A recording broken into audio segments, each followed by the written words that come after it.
2022, c'est l'année où Bébé Jacques va naître dans les yeux du paysage de notre beau rap français. Lui qui travaillait depuis des années pour devenir l'artiste qu'il est aujourd'hui, s'est vu récompensé d'un travail acharné et d'une année remplie avec la sortie de 3 projets et avec une année 2023 basée sur la signe de la consécration avec le NBO Tour. Une tournée de plus de 40 dates dans toute la France, sauf Reims. Comment ça, le type commence sa tournée à Rouen, avec tout mon respect, et fait même pas un petit tour dans la 12e plus grande ville de France. En plus, on y fait du très bon champagne. Bon, puisqu'il a décidé de ne pas venir à moi j'ai décidé que j'allais partir à sa rencontre avec une première date le 3 mars 2023 à la Cigale, puis une seconde, 8 mois jour pour jour, à l'Olympia. Oui, bon, les 2 meilleures dates de la tournée, tel un gros gourmand. Même si les 2 dates étaient à quelques similitudes près les mêmes, elles étaient malgré tout totalement différentes et ceux qui ont fait les 2 dates pourront en témoigner. En soi, entre les 2 concerts, il ne s'est écoulé que 8 mois, entre lesquels rien de nouveau du côté de Bébé Jacques n'est sorti, à l'exception du morceau en featuring avec Oxmo Puccino, Pétale, qui dégage une énorme symbolique. La symbolique, c'est à peu près ce qui fera la différence entre les 2 dates parisiennes. La Cigale n'est que la 3e date de la tournée et le concert est encore très loin d'être abouti. Un aboutissement qui arrive le fameux 3 novembre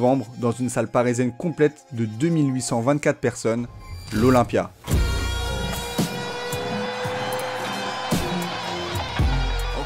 La Cigale était un objectif, l'Olympia, un rêve. Et ce rêve, j'étais sur place avec Ankoum pour le voir se réaliser.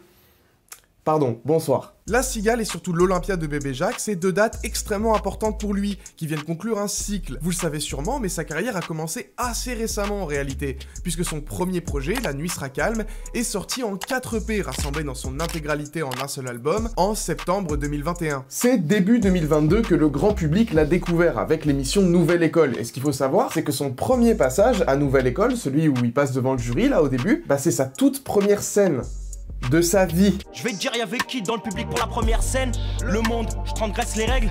Je monte. L'été, après la sortie de Poésie d'une pulsion partie 1 et 2, il commence à construire une fanbase solide et qui s'agrandit rapidement. On le voit notamment lors de ses premières apparitions en festival qui ont connu un grand succès, notamment aux Ardentes où j'étais allé le voir et je peux dire que c'est l'un des concerts qui m'a le plus marqué de toute ma vie. D'ailleurs, je vais rétablir la vérité sur cet imposteur qu'est le jeune blond dont vous êtes en train de regarder la vidéo. Ce même blondinet de 2m10 accro au Coca-Cola qui, lors du passage de Bébé Jacques aux Ardentes, a préféré aller voir PLK avant de se fendre d'un tweet. Le tweet de la honte. Le tweet d'un homme ayant perdu toute dignité. Et oui, comme une grande partie du public, après Nouvelle École, Ankoum avait du mal avec la musique de Bébé Jacques. Mais au fil de l'année, beaucoup d'avis ont changé, dont le sien après un harcèlement prononcé de ma part, mais pas que. Si beaucoup de gens ont retourné leur veste au sujet de Bébé Jacques l'année dernière, c'est notamment grâce à sa productivité de Zinzibar, puisqu'en l'espace de 2 ans, Bébé Jacques a sorti 4 projets et plusieurs singles, dont des apparitions sur Bouscapé, Colors ou Raplume. Et c'est autant d'occasions de conquérir le public, qui, j'ai l'impression, est devenu de moins en moins hermétique à sa proposition initiale. C'est l'intérêt de sortir des morceaux sur des médias déjà établis, non seulement parce que parfois ils ont déjà même plus d'audience que les artistes en question, mais aussi parce que c'est une toute autre fanbase qui va pouvoir découvrir le morceau que la fanbase initiale de l'artiste. Je suis expert en marketing. Le tout nous emmène à NBO en fin d'année, l'arc venant conclure la première partie de la carrière de Bébé Jacques avec le NBO Tour en 2023, ainsi que le single Pétale avec Oxmo Puccino, son feat de rêve dont il avait déjà parlé plusieurs fois dans des morceaux. Sur le prochain Oxmo sera peut-être dessus. Et le NBO Tour, justement, c'est là que Bébé Jacques va pouvoir concrétiser 2 dates extrêmement importantes dans la carrière de tout jeune artiste français, la Cigale et l'Olympia. Tu peux faire une blague sur la Cigale et la fois. Non. Les 2 scènes mythiques parisiennes sont des passages quasi obligés, et ce sont 2 étapes significatives dans la carrière d'un artiste, avant de conquérir des Zéniths, des Bercy et autres immenses salles européennes. Voyez les salles comme des ranks un peu dans les jeux vidéo, genre il y a la boule noire en bas, et l'U-Arena tout en haut. Voilà. Mais avant de penser à une future date à l'U-Arena, revenons déjà sur ce qui s'est vraiment passé. Concentrons-nous sur l'Olympia, puisque c'est cette date du 3 novembre dont je vais me référencer pour la suite de cette vidéo. La scénographie. Histoire de bien se plonger dans l'ambiance du concert, quoi de mieux qu'une belle scénographie. Pour le coup, bon, celle du Queue, elle est très simpliste et elle n'a pas vraiment changé entre sa date à la Cigale et sa date à l'Olympia, ce qui m'a un petit peu déçu pour ma part. Même si je savais que la date à l'Olympia faisait partie intégrante du NBO Tour et qu'il est donc logique de ne pas la changer même après 8 mois, j'avoue que je m'attendais à une petite nouveauté. Sinon, la scène était composée de quelques éléments de décor, avec son DJ sur la droite de la scène et le chroniqueur salle derrière son piano à la gauche, laissant Bébé Jacques seul au milieu de la scène dans un décor simple mais à son image. Ce que je regrette un peu en fait, c'est l'absence de visuel pour accompagner les musiques et le passage de Bébé Jacques. Des écrans en fond de scène derrière les 4 lettres qui forment désormais le mythique NBO, bah je pense vraiment que ça n'aurait pas fait de trop. Et c'est même pas nécessaire d'en faire de trop. Regardez Zamdan et son concert à la Cigale en début d'année par exemple. Ça fait entièrement le taf et ça ajoute une plus-value de dingue pour se plonger davantage dans l'ambiance du show. À la Cigale, c'était pas vraiment dérangeant. Bon déjà parce que la scène et la salle est plus petite et qu'il est vraiment compliqué de s'y déplacer avec une énorme scénographie, mais à l'Olympia, ça aurait totalement pu être faisable et ça aurait rajouté vraiment un step-up supplémentaire entre les deux dates. En plus de ça, les éléments de décor font selon moi plus penser à la direction artistique autour de PDP 1 et 2 et ses couleurs assez ternes. Ou alors on peut en faire une toute autre interprétation, où Bébé Jacques a troqué sa vieille chaise miteuse des 2 covers de Poésie d'une pulsion pour s'asseoir sur un trône. J'aime bien cette théorie parce que ça accentue un peu plus l'image de la réussite dont on parlait en début de vidéo, et de ce point de vue là, bah elle est pas si mal que ça cette scénographie. Second point important d'un concert, et pas des moindres. La setlist. Pour ce point-là, je vais vous ajouter un petit peu de contexte quant à ma relation avec Bébé Jacques. Oui, Nathan disait vrai, j'ai retourné ma veste. Je faisais partie de ces ignorants qui refusaient de prendre un ticket en direction du bon goût. Je suis donc passé à côté des sorties de PDP 1 et 2 et j'ai fini par embarquer à la fin de l'année 2022 quand j'ai écouté pour la première fois La Nuit sera calme. En gros, je suis un puriste de Bébé Jacques tout en ne l'écoutant que depuis une année seulement. Donc quant à mon arrivée au concert à la Cigale, bah je me suis rendu compte qu'il ne jouait quasiment rien d'LNSC. J'étais dévasté les gars. Mais rassurez-vous, j'ai beaucoup écouté NBO donc ça a bien compensé. À l'Olympia, la setlist était légèrement différente des concerts à la Cigale, mais pour une très bonne raison, parce qu'on avait des morceaux en plus. Elle était composée de 4 morceaux d'LNSC, 2 morceaux de PDP1, 6 morceaux de PDP2, 10 morceaux de NBO et de 5 morceaux hors album, desquels on reparlera juste après. Le concert s'ouvre de manière très électrique avec l'iconique Fuck Off.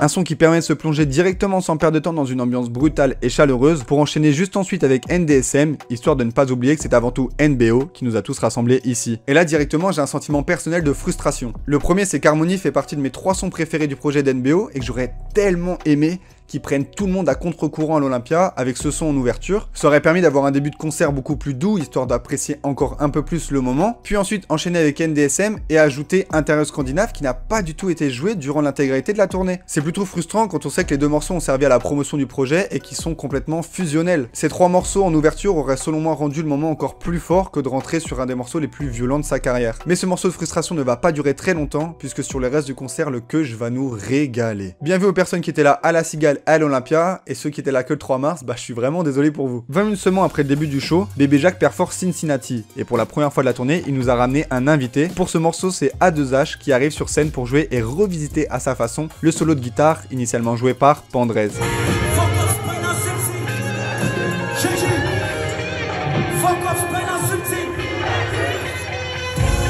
Un moment incroyable et unique qui symbolise tant de choses, lui qui avait toujours été seul sur scène sera lors de cette soirée, accompagné de quelques invités. Et alors que l'ambiance dans la salle était déjà énorme après le début réussi du show et l'arrivée d'A2H, elle va être encore plus grandiose durant le morceau Pétale avec l'arrivée surprise d'Oxmo Puccino sur scène.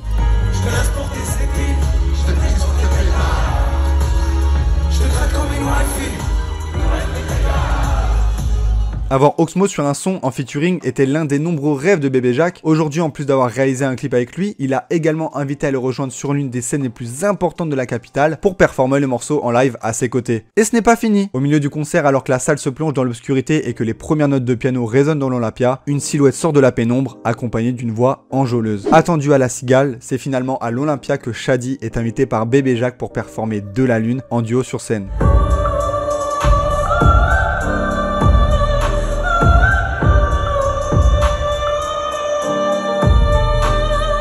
En tant que bandeur officiel de l'NSC, je peux vous dire que j'étais plus qu'heureux à ce moment-là. Surtout que la performance des 2 artistes était très réussie et que tout l'Olympia a chanté le couplet de Shadi et c'était vraiment incroyable à vivre. Durant le concert, nous avons aussi eu le droit à une exclue en live d'un futur morceau de Bébé Jacques, non pas en solo mais bel et bien en featuring avec Captain Roshi. À l'annonce, j'étais comme un fou, et durant la performance, je l'étais un petit peu moins. J'ai trouvé l'happening un peu raté, car déjà on n'entendait quasiment pas l'instrumental, et que la performance de Roshi au micro laisse un petit peu à désirer. Et pour ne pas parler que des invités, le Keuj a très bien tenu son concert, accompagné d'un public dégéné qui était complètement conscient de l'importance de cette date pour le futur de la carrière de Bébé Jacques. Une union unique entre un artiste et son public qui était à son paroxysme durant Opium, Palpite sous l'œil et le désormais classique Rainbow. On voit plus toi qui viens par là que les essaient de me faire douter. 1, 2, 3, t'as marré la pénaliste, Malice. J'ai de base c'était un fan. Je vois plus dans le rétro à les pédaler. La fin d'un couplet ou le début d'un autre. La fin d'un album qui marque le début d'un autre. J'arrête pas depuis le début d'année. On est des artistes, on n'est pas des putains de putain. Et même s'il a beaucoup d'énergie à donner sur scène, il sait aussi transmettre beaucoup d'émotions comme on a pu déjà le voir aux côtés de Shadi, mais également avec La Promesse de l'Aube, Bérénice ou plus surprenant encore, Zeus, un titre bien obscur de sa discographie et qui, à ma plus grande surprise, a été repris en chœur par tous les soldats de la fosse. Si j'ai ouvert ma gueule, c'est que j'en pouvais plus du bâtiment qui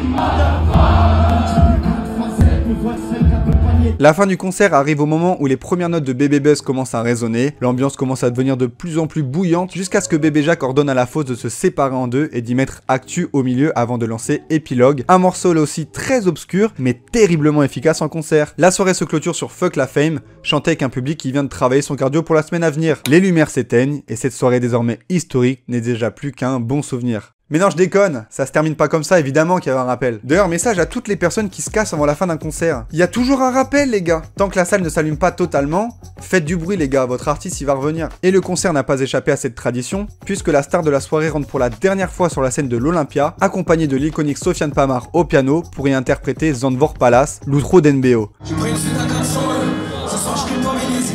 On se fout de l'argent en vrai, mais fallait que j'en parle sur 15 sons, pour qu'enfin je désacralise. Le moment était magique, on aurait pu croire que le temps s'était arrêté à ce moment-là. Malheureusement, il ne joue pas le morceau dans son intégralité, mais nous régale une dernière fois avant de partir dans la joie et la bonne humeur, avec un ultime refrain de Fuck la Fame. Vive l'amour, vive l'amour.